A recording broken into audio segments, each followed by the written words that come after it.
Hello, I am Deb Coviello, the Drop-In CEO, and I'm so excited you've joined us for another episode because week after week I meet these amazing guests who share their insights with you. And I'll tell you a secret, I get so inspired by the conversation, and I hope you do as well.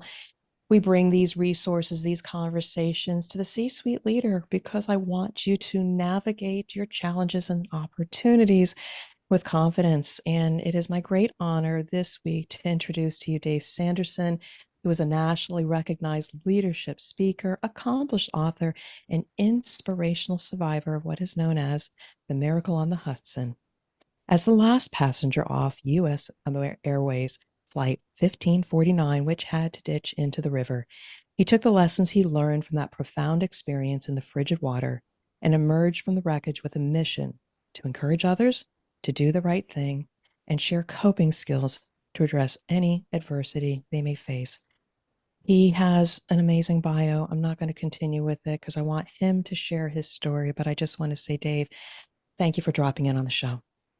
Thank you, Deb, for having me. I'm excited to be with you today. Thank you.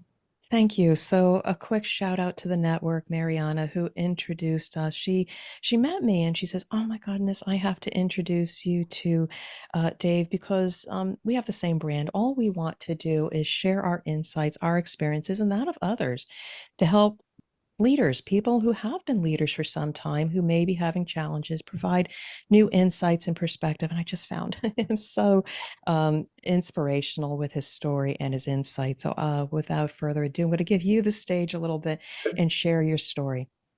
Well, thank you very much. And yeah, I'm best known for what you just mentioned because of my experience of being the last passenger off the plane crash known as Miracle on the Hudson. But the little background, I've had over 37 years in sales and sales management.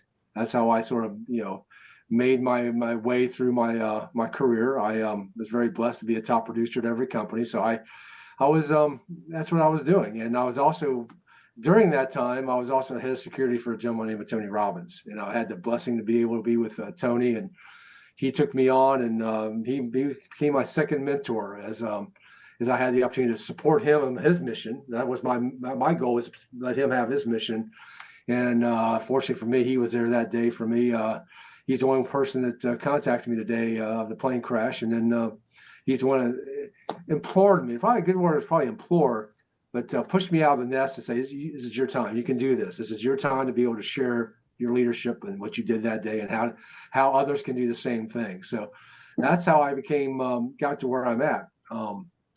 A little bit about that day. I wasn't supposed to be on that plane. I was scheduled to be on a 5 o'clock flight because I was working in a distribution center in Brooklyn, New York. And, distribution centers open up early in the morning, and we were working. I was in technology for a company by the name of Oracle. So we were looking at systems. And our mission was we wanted to be where all the action was. And where the action is during a distribution center is early in the morning before the trucks get there, as they're loading trucks and doing all those things. So we wanted to see how the process works. So that's why we started our day at 5 a.m. And we got done at 10 a.m. because the trucks are all gone. Trucks are gone by 8:30, 9 o'clock. So we were done by 10 a.m. So I'm like, this is great. I get to go home early today.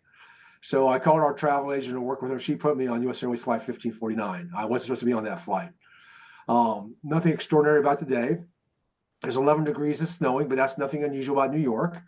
It was the flights were delayed out of LaGuardia. That's nothing unusual about New York. And I was one of the first set of passengers to board the plane because of my status. I was a chairman because I traveled a lot. So I got to board the plane, one of the first people to board the plane. And, I had a first class seat at 5 o'clock, Deb. And they gave me a coach seat, and I took a coach seat and to be able to get home early. So I was walking through the first class. I'm like, I'm usually up here, right? I was like, wow, you really got to fly a lot when you're having these kind of opportunities. But I went back to seat 15A. Flight 1549 on January 15th, just to tie the 15s together for everybody. Nothing unusual, right? I didn't pay attention. I knew everything. So, that's one of my things, and one of my missions now when I get on a plane is I always pay attention and help other people be able to pay attention, because you never know what's going to happen. Things can happen very quickly on a plane, especially when you're coming out of New York. So, but nothing unusual. And when about 30 seconds to a minute later, it was when I heard the explosion, and it was a loud explosion. So that one got my attention. I I never heard an explosion on a plane before. So I was actually looked out the window. I saw fire coming out underneath the wing, left wing. So I knew something had happened. But I thought we lost an engine. And I've been on planes that have lost engines before. So, okay, all that's going to mean is we're going to go back to the airport and get on the plane. That's all that really meant to me at that moment. But that's what no one knew on the plane at that moment. What happened on the left side, my side of the plane where I was, also up on the right side of the plane, the same exact second.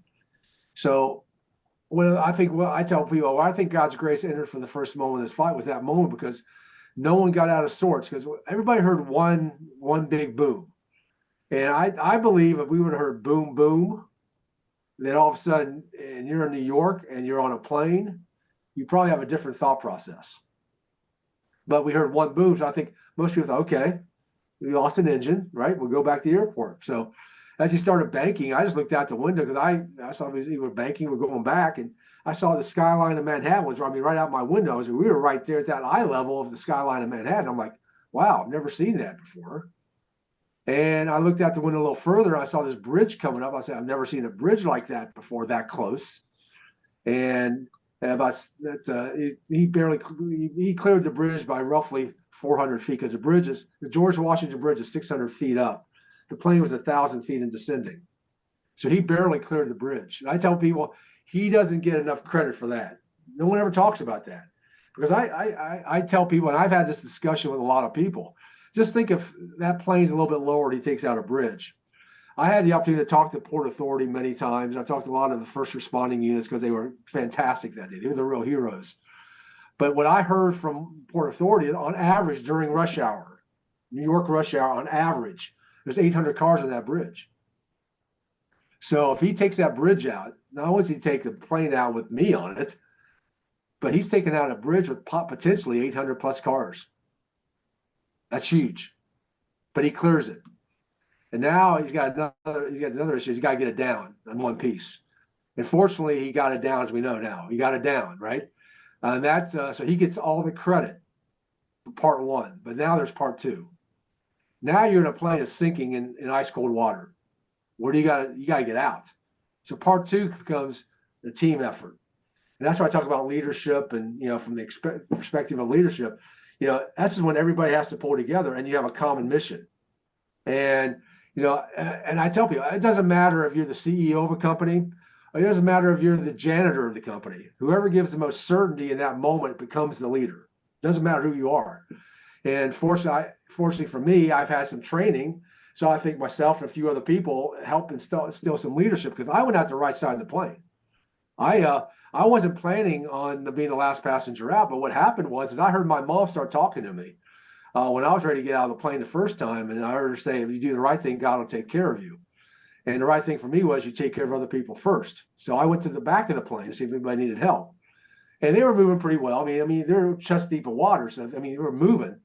But it's also dark, because you remember it's late afternoon, New York, winter, and it just got done snowing. So it's dark. So you're making your way out, and you're feeling there's water up here. You got luggage floating out. So when I started to get out of the plane, I'm like, I'm out of here, man. But I looked out, there was no room on the wing of the boat for me. It was already filled up. So that's why I was inside the plane, waist deep in 36-degree water for about 7 minutes, holding on to the lifeboat, because the lifeboat was floating out into the river. And they were afraid, because they didn't read the instructions. I mean, I'm sure you read the instructions every time you get on a plane. I didn't, and they didn't, because if you had read the instructions, like we should have read the instructions, that lifeboat is actually tethered to the plane. But no one knew that, so they were yelling, hold on. So that's why I was holding on to the little lifeboat for about 7 minutes, waist deep in 36-degree water, until I felt the plane shift. When I felt the plane shift, the first thought that I thought, I remember it was like it was yesterday. Back of my head, Titanic, because remember that movie, that boat tipped up, everything in it was sucked down. And I said, don't be sucked down. And that's when I jumped in and had to swim for my life. I had to swim about 15 yards to the end of the wing, and that was the longest 15-yard swim of my life. Because not only was the water 36 degrees, and I was fully clothed, but there was also jet fuel spilling into the water. And that's why I got glasses, because I got jet fuel in my eyes. But I got there. And now I'm bobbing up and down. Right? I'm sitting in the water, holding the wing, holding on to the ferry, trying to figure out their young climb. I end up can't. I can't. And then I heard my mom's again, because the word my mom hated most of life was the word can't. So I got one arm up and the other arm up, and two people grabbed my arms and pulled me. And I'm not a small guy. I mean, back then I weighed close to 250 pounds, and I was soaking wet, right? And these two guys, I don't know who they are to this day, pulled me. And that's how I got on the ferry. And then you got a whole other thing going on. But that's, that day, it was about a lot of different things. Teamwork, most definitely. And when I talk to leaders, I talk to company, I talk about, the common theme of that day, which wasn't ever really spoken, but everybody knew. But if you saw the movie Sully, which I was so honored to be a small part of, it was said in the movie, The Mission. And the mission of that day was no one dies today. And I think everybody had the same thought. No one said it, of course, because we were moving. But everybody was there for everybody else. I think everybody, and I talk about one part of leadership, part of being an executive or leadership. Sometimes you got to check your ego at the door. You got to say, there are other people that do things better than I can. And that's, for a leader, that's tough, because you want to be the person who's doing the thing and makes seen as leader. And so all of a sudden you realize, hey, this guy or this gal can do something better than I can. I can do something better than they can. Let us all stay in our lanes. And everybody stayed in their lane that day, amazingly enough. No one stepped over anybody or tried to do something they were supposed to do. I mean, I held on to the lifeboat. I was good at that, right? I was good because I was big. I had leverage, right? I played sports. I knew how about leverage. So I had leverage to hold on to the door and this. So, and I was, I held on. So I think part of one thing I talk about is when you check your ego at the door, amazing things happen, because you don't care who gets credit. No, I don't care. We were there for the mission. So if you're a leader, one of the things I learned about being with Norman Schwarzkopf many years ago, I had a one-on-one conversation with General Schwarzkopf back in 1999 when I was escorting him. And he said the same story, so it came full circle. He told me how they won the war in Iraq so quickly, and I asked him the question. And, no one ever asked a four-star general question, really. And most often, they don't ask it twice, and I ask it twice. Because the first answer he gave me was the canned answer he gives everybody, right? This is what we did. Then you ask the follow-up question, how did you really win it? And then he gets indignant, right? It's like, no one's ever asked me that. Then he tells you how he did it. And how he did it, he said, every day I had to have people who would come to me with their problems. Women couldn't drive tanks to Saudi Arabia. People had to pray 5 times a day. And I have to remind my troops, how does this contribute to kicking Saddam out of Kuwait? That's the mission. It's not going into Baghdad or this or praying. It's kicking Saddam out of Kuwait. Well, the mission on that plane that day was no one dies today. So when you have that mindset and everybody buys into it, you focus on the mission. And as he taught me, keeping the main thing, amazing things happen. And that's why you had a potential tragedy turn into a miracle. Everybody checked their egos. Everybody was focused on the bigger mission, not, I have to be the star out of this, right? The captain, no one even knew who the captain was for a couple of days. That's why Barry and I, we were the only 2 people in the hospital. That's why authorities came in to talk to us, because they could find us in a hospital. I mean, it's easy to find you in a hospital. I'm on every TV show in the world, right? So everybody could find me. No one could find the captain, though, right? And if you saw the movie Sully, now, which is true, the crew was locked down at the Courtyard Marriott LaGuardia. They were locked down there. No one got to the crew. They had security, right? Because no one wanted to be able to contain it, right? But they could get to us, right? That's why we had the platform at that point to share what really happened. I mean, Barry was doing ABC, I was doing CBS. Next day we were on Fox. I mean, it was like, but no one knew where the crew was until 48 hours later. What a heck of a way to get instantly famous and out there on the airwaves. He's the captain did an amazing job. I'll be forever grateful, right? I mean, he pulled it off when he had to pull it off. And that's part of leadership likewise. I mean, there's one part of it, right? Is you think you can, but then you got to execute. You have to execute. You have to execute. That's what my blogs the last 2 weeks were about, because I went back into that. You may know this about me. I swim with Navy SEALs and special officers to raise money. And I started with the Hudson River 4 years ago. This year I just did it with San Diego with special ops. And I talk about how do you do something that big? When I had swam for 40 years, I talk about this is leadership. I talk about leadership. It's about first called the first victory. It's basically, believe in yourself, your self-belief, conquer self. But the second one is not mind over matter, it's mind becoming matter. It's the Oh, execution part of it, right? And how yeah. do you do the execution part of it? It's called, one part of that's called envisioning, right? You have to Yeah. envision it before you see it, right? And then you talk about the story about I talk about the story about Roger Bannister, first person to run 4-minute mile. And the younger people don't know this, Deb. I mean, they look at me like, who the heck's Roger Bannister? Everybody's always been running 4-minute miles. Well, until 1954, no one had run a 4-minute mile, Mhm. right? Yeah. So I tell that story. They say, well, how'd he do it? All of a sudden, one day, this guy breaks a 4-minute mile. Well, he did step number one. He made mind becoming matter. What he did is he envisioned how he was going to do it, and he in his mindset, and he did it. And all of a sudden, that whole year, 4 more people broke the 4-minute mile. How does that happen after 5,000 years, no one breaking it? And all of a sudden, 4 or 5 people break it. So not mind over matter, but mind becoming Becoming matter. matter. Mind becoming matter. And that's one of the things I talk about is, that's what happened that day. And the other point I talk about is, let me see, I had it right up here. Sorry, I was going to tell you this because, and the other thing that I focus on, and I wrote this blog this week, so I want to make sure I reference it correctly. It's called constructive delusion. Go on. And what that really is, what does that mean? Constructive delusion. Well, you got to put in your mind that, this is, what you see out there is really illusion. There's nothing real. So you can make it real. You can make it real.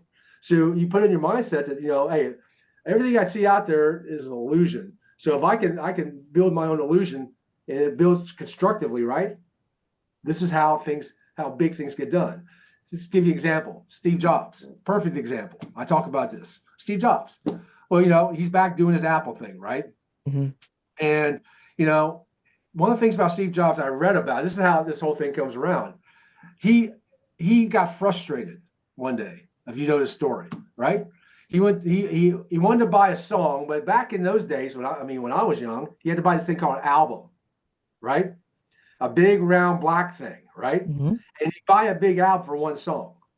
He said, well, why do I have to buy a whole album for a song? That's how iPod, right? He said, it's constructive delusion. It's like, no, is this an illusion? There is a way to do this. All of a sudden, he came up with the idea of an iPod. He goes, oh, by the way, if I could attach a phone to an iPod, it's constructive delusion, right? He envisioned it. He made his mind become matter.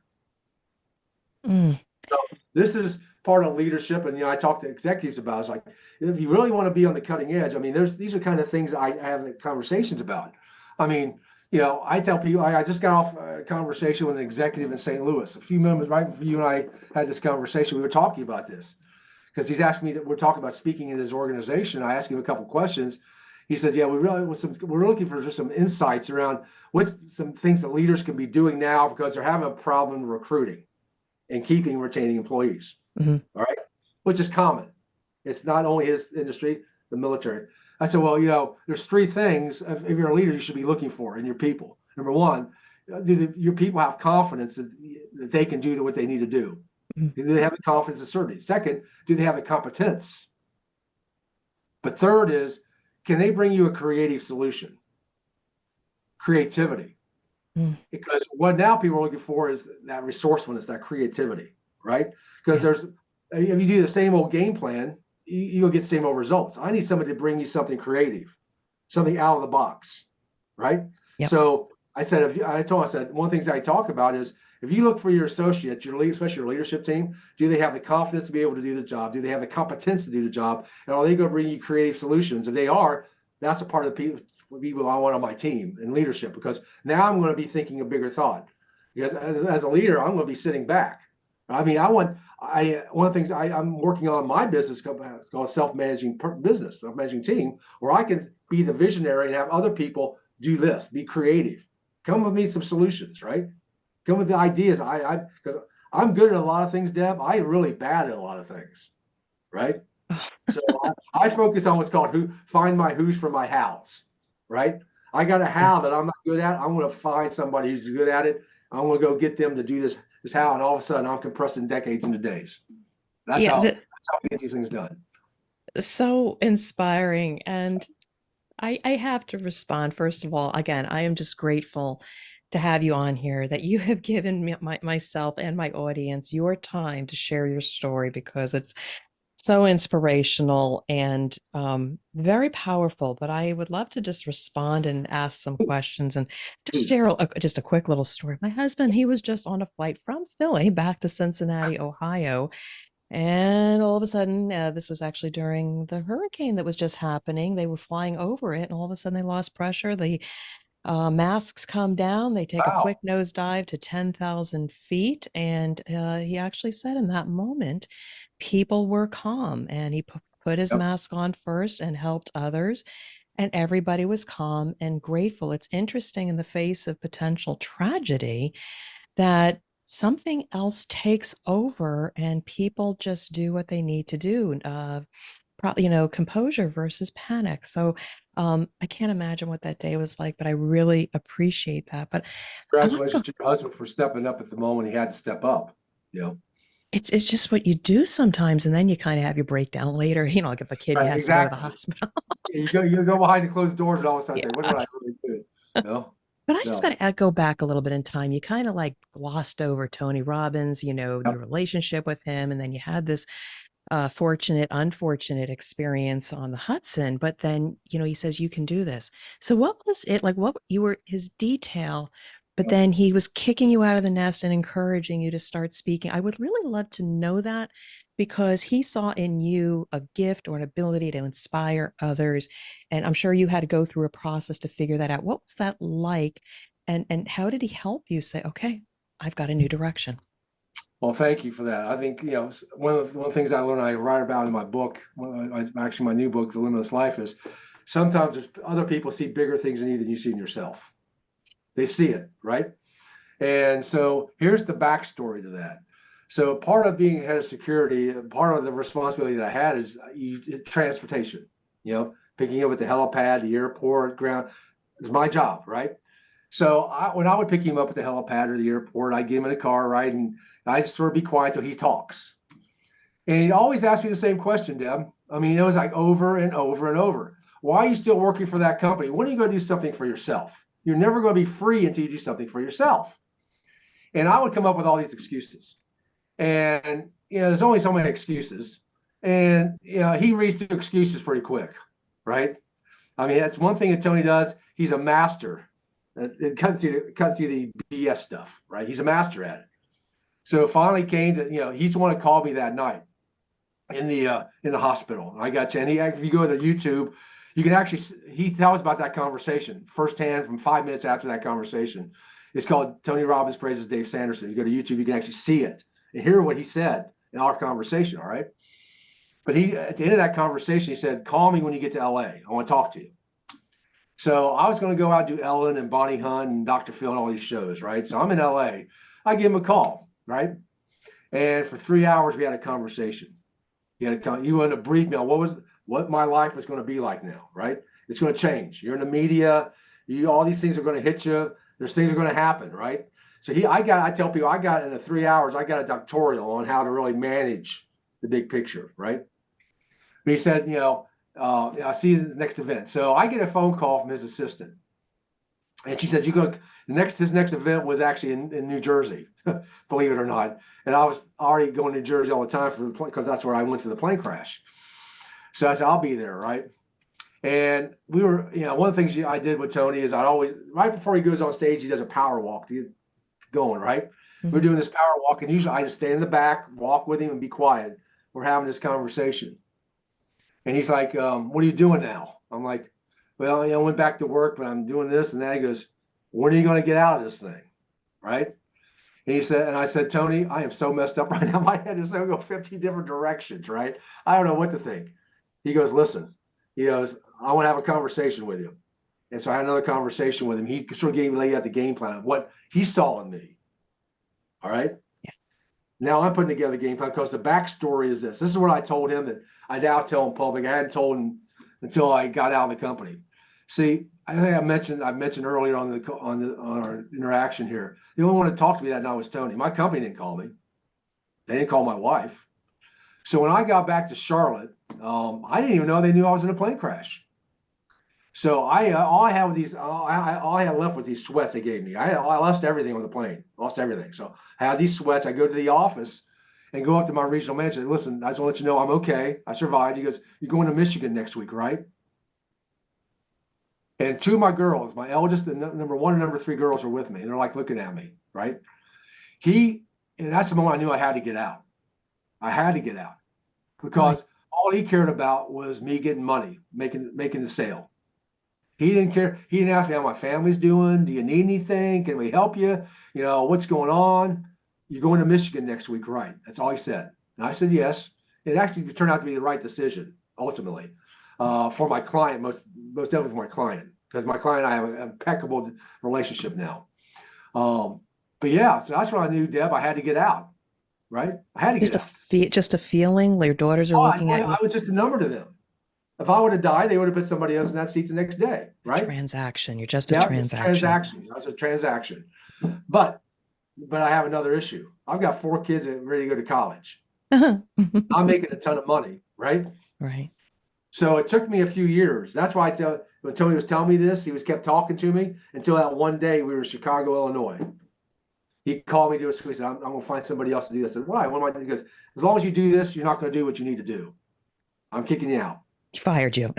Out of love, right? Out of love. Oh, right? Yeah. Because he was right. As long as I had that crutch, I always had that crutch, right? You know, and I was doing my thing and this and that. But, you know, he's like, you know, as long as you're doing this, you're not going to do what you really need to do, right? Make a decision, do it. And it was about 5 weeks, 6 weeks later when I turned my 2 weeks notice in, and I did it. And my wife was scared to death. Scared to death. How are you going to do this? I understand. How are you going to do this? Yeah. I mean, you got benefits, you got money. I mean, I'm like, don't worry, I'll pull it off. I said, I promised her something. I said, listen, your lifestyle will not go backwards. I guarantee you that. My lifestyle may, but your lifestyle is not going to go backwards. And it didn't. She always had everything she needed, right? It's never gone backwards. For 32 years, Deb, every morning I'm home, I give my wife a Diet Coke, right? A Diet Coke, that's the way she starts her day. And so that's one of the things I kept make sure I did every day. Get her that Diet Coke. So that's the way, a symbol for her. It's like, we're not going backwards, right? We're not going to go backwards. We're not going to struggle. Now, there is struggles being an entrepreneur, starting your own company. There is. Yeah. Let's talk about that. We could go on for hours about that. Go on for hours about that. I've made a lot of great decisions. I made a lot of lousy decisions, right? Yeah. You learn, but then you find your who's for your house, right? You find these people who've done it, who can help you figure it out. And all of a sudden you go from 1X to 2X, and now we're working on 10X, right? And don't worry about time. Don't let time be your guide. Just okay. So this whole thing, I think it was meant to be, and this is sort of the kick in the backside of God was telling me, it's like, okay, you know, you have a bigger mission. You have a bigger mission. Everybody on that plane had a bigger mission. The captain had a bigger mission, obviously, right? Obviously. It is. And again, that is my hope and wish for everybody. I'm not looking for everybody to quit their day job and jump ship. On the other hand, sometimes you are forced out of the nest and you have to fly. But, you know, start listening to the people around you, what the universe is telling you. Realize what your great purpose is, not just what you're doing and you happen to have made money. It is scary. I am scared. I just recently had a conversation with my husband about I really need to full throttle forward into what I'm meant to do versus what I'm currently doing because it's comfortable and fully supports me. And I mean, I'm not going to jump ship, but full throttle in what I'm meant to do. And I hope everybody out there finds what they're meant to do and they have kind people in their path to help and encourage them. Well, you know, when I call it, you have to be able to do is you have to find what I call your distinct advantage, or other ways to say unique ability, what you're most passionate about and most gifted at. And once you find those two things, that's where everything comes together to the middle. That's where, okay, I'm most passionate about this and I'm gifted at this. This is when you meld them together and all of a sudden you have something. You know, you have something. Then you got to do something with it. And how do I do something with it? I know how to do that because I've always worked for a company, right? Ding, ding, ding, ding, ding. That's where. Find your who's for your house, right? That's how you do it. This is how you do it. And by the way, like my mother told me a long time ago, Deb, you're not the first kid to ever have to go through this. You're not the first person to ever go through this. Oh, so you're not special. You're not special, right? So you can figure this out, right? I mean, how many people are losing their jobs or lost their jobs during COVID? And the suicide rate went out of out of, out of way out because people's like, I can't see the future. I have no hope. How am I going to do it? Instead of asking a more empowering question, they live in the gap instead of the game. That's what happened during COVID. Most people went to the gap where how am I going to do it instead of how much I really learned, how many resources I really have, right? Well, how can I leverage all these resources? It always comes down to how resourceful you are. Oh, and that's if you're going to be a leader, there's two things you have to be able to do. Number one, you have to be resourceful because people say, I have limited resources. No, you just have to be more resourceful with the resources that you have. That's what happened that day on the plane. The captain, the crew, myself, we had limited resources. You going down a plane crash. You had to figure out other ways to get things done, number one. Number two, this is the one that bites most people in the backside. You have to be able to make a decision. Most people don't want to make a decision. They want to defer it or give it to somebody else. They don't want to own it. You got to be able to make a decision and stick by it. And all you got to do is be right 51% of the times. My mentor told me, you know. And so if you're going to start a business, you got to be able to make a decision. You got to be resourceful, and then you got to start. So you learn this, right? So anybody can be an entrepreneur. Anybody can be an entrepreneur. Like all these kids being TikTok, they're entrepreneurs are making millions of dollars doing TikTok. So your who's in your house, your who's for your house. Who's for your house. Yep. I love that. Gosh, we could go on and on, but I really want to, before we jumped on here, again, the audience, we always have conversations and kind of get ourselves warmed up, just like Dave and Tony, like the warm up walk. Yeah. But one of the things that I am so keenly interested, he talked about, is changing narratives. And I think for people that know me on the podcast, I'm about, don't tell me what to do. I go against the status quo. I'm not going to follow the grain. I'm going to be outside the lines and also owning one's narrative. So I would love to hear your thoughts for our audience about changing narratives. Yeah, I developed this talk right after COVID because I saw so many challenges people were having because they were so locked into a certain mindset. And the way I started figuring it out is I had to change. I mean, one thing I talk about is habits control your flow of thoughts. Whatever habit you're doing is controlling the way your thoughts are. And if you have lousy habits, no wonder you're getting lousy results. So the first step in changing your narrative is you got to change habits. And whether it's physically, whether it's financially, I mean, I talk about process saves lives. I learned this. If you don't have a process for your money, you go broke. If you don't have a process for a relationship, you get divorced. If you don't have a process for taking care of your body, you get fat or even worse. So you got to put processes in, which are habits, right? Habits control your flow of thoughts. That's step number one. Step number one is that you change your habits. And second is you got to really focus in on what I call, I have a 5-step plan, what I call it 100 days of success. I talk about this. You have to understand your mission. You have to understand what's most important to you. There's 2 questions I ask everybody. If you and I were having a discussion right now, I'd ask you, I say, Deb, what's most important to you? Then the follow-up question, I say, what has to happen for you to realize that? And all of a sudden you realize when you ask those questions, I know now I understand what's most important. And now I know what has to happen. So you got a game plan. Mm-hmm. You got a game plan.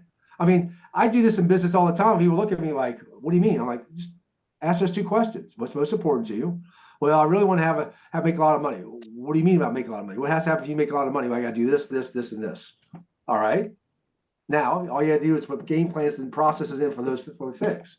Oh, I'm 50 pounds overweight. Oh, I can't lose that weight. I can't give up sugar. I can't go swim. I can't do. There's no such word as can't. You choose not to. Mm-hmm.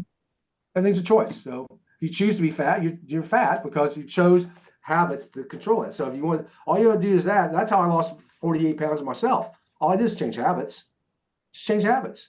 It's your processes. And that's how I start with people. That's how you do it.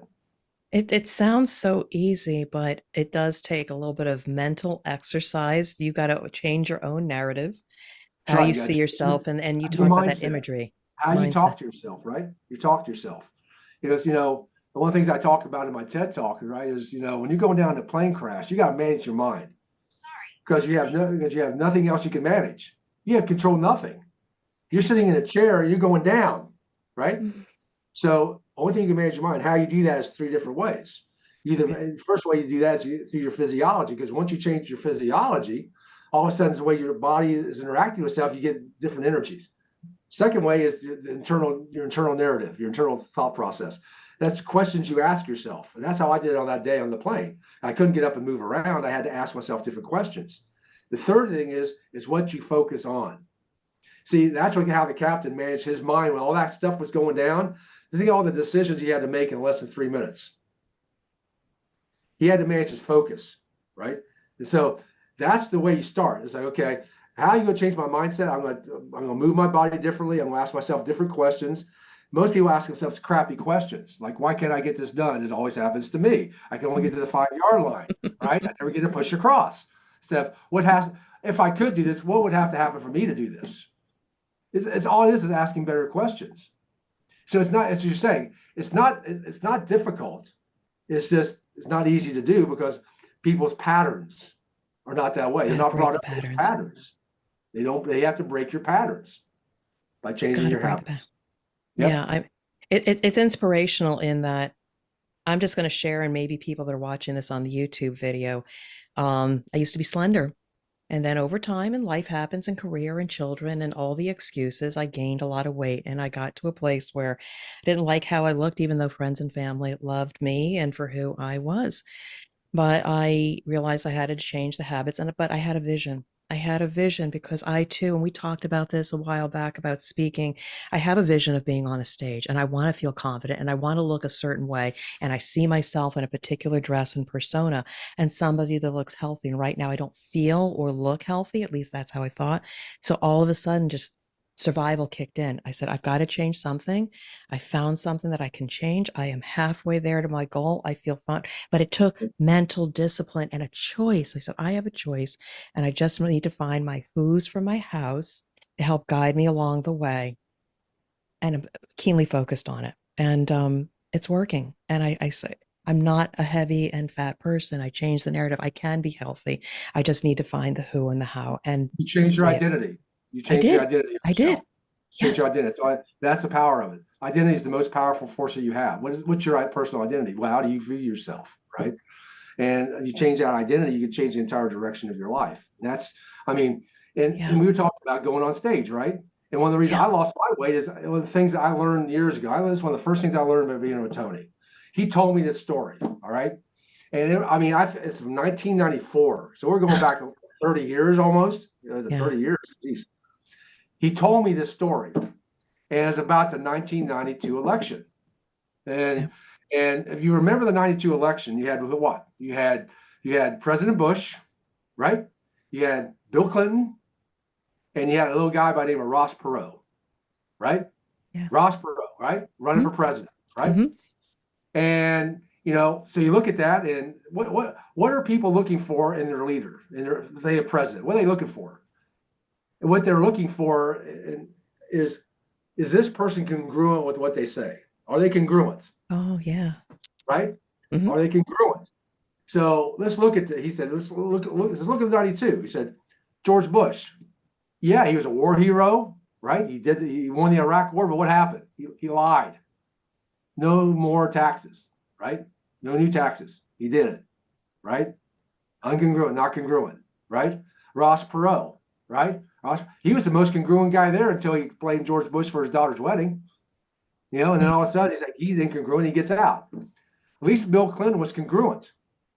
He was congruent. He knew where Bill Clinton was coming from at that point in time, right? So Bill Clinton wins, right? Not because he had the most experience, he did not. He never ran a business in his life like Ross Perot, like somebody else who's running right now, right? But he was congruent. So for people like you and me to get on stage, one of the things we have to project. The best speakers are the ones who are congruent. Right? They talk, they have their talk, they talk their talk, they walk their walk, they look like I've done it, right? Hey, listen, I've done it, right? So you see me fat slovenly up on stage, what do you think? Well, this guy talks a big game, he can't even take care of himself. Yeah. Right? Health, strength, confidence. Yeah, exactly. Yeah. Health, right? The whole package. So people like a Tony get on stage who have the whole package, right? They get paid what? $1 million an hour. So for we were talking about the thing when I work with speakers, want to be speakers, is like, let's work on your congruency, right? You gotta look at the whole thing. You gotta have the message, you gotta have the presentation. Yes, you have all these little things, right? But you gotta tie it all together. You have to look like you know what you're doing. you got to take care of your body, right? Because I mean, I noticed it. I mean, I have a lot of friends who are overweight. They're on stage, and hey, they have a great message, but I would never follow them because I mean, they don't take Mm. care of themselves. They don't take care of themselves. So how am I going to take care of you if you can't take care of yourself, And right? that's why my well-being is one of my strategic pillars. I did start Number one. foundational things, Yep, good eating, but then I said I got to take it to the next level because I said there are so many people I want to reach and inspire and connect with, and I got to keep this body going for as long as I can. So that's if I right. don't have that strength in my body and discipline, how can I project and impact the world like you It's are as actually well? right. It's exactly right. Oh Yep. my God, Dave, this is such an amazing conversation. You're full of inspirational stories, and I'm so grateful you took the time to talk to the Drop In CEO audience, myself, and I just want to give you the floor one last time to connect with the audience. How, if you want people to connect with you, because I do want people to reach out to you, are inspirational and have so much value to provide. Oh, thank you. Well, thank you. This conversation went very quickly. As you can tell, I'm very passionate about these subjects because I've been able to live it. I've been very, one of the things that I learned years ago, my first mentor, Bill, and Tony basically layered it upon, is proximity is power. If you want to get anything, you have to have proximity to power, somebody who's actually done it. So I encourage everybody that I coach and I work with is if you want an outcome, find the person or persons who've got that outcome and get proximity. People say, well, how do you get so close to Tony? I had proximity. I attended his event. I supported him. I volunteered at my own expense to be around the energy. I had proximity. So proximity is power. So that's one of the things that I encourage. So the way people have proximity to me is you go to LinkedIn every Monday. I write a new blog about new content. You go to LinkedIn, it's Dave Sanderson on LinkedIn. And my website's davesandersonspeaks.com. I interact with everybody. Whoever goes on there, asks me a question, they get it directly from me, not from my assistants or my people. I answer everything. So so if you want proximity, you can get proximity to anything. I mean, people, so I'll leave you with this. One of the biggest lessons my first mentor told me to do, and I didn't do it for a long time, but he did it. And obviously he did well. Is you got to have your own, what he called his kitchen cabinet. I just call my own personal cabinet. But back then, you didn't have the internet, right? Back in the 80s, right? You didn't have the internet. So, but now, if you want to have power, proximity, if I want to learn, I'll give you an example. I have my own kitchen cabinet, and I have. When I want to talk about leadership, when I want to learn about leadership, I go online and research Abraham Lincoln, the greatest leader in the United States, president ever, and you can learn by reading and understanding and watching how he did. Oh, I want to be a better communicator. I have Ronald Reagan, who's known as a great communicator, right? That was so I can go back and you can. So now you have proximity by way of the internet to people. If you want to get a mentor, you can get a hold of anybody through the internet, right? So people say, well, how do you get a mentor? Well, fortunately for me, I had someone that came into my restaurant. Now back in 1980s, but now you can reach out on the internet and contact anybody by LinkedIn, right? You can say, hey, listen, I like to have a conversation. What would you do if you were 22 years old again, right? First thing I tell people is you find a mentor. And it's incumbent on every one of us, you and me, everyone, is to mentor somebody else. Give them everything you got before you leave this earth. Give it. Because Yeah. once it's gone with you, it's gone. So that's my last words I'll say is what my mentor's last words to me were. Do not let it die with you. Mm, so profound. Yep. Dave, thank you so much for being a guest, and I wish you well and much continued success. Thank you. Thank you.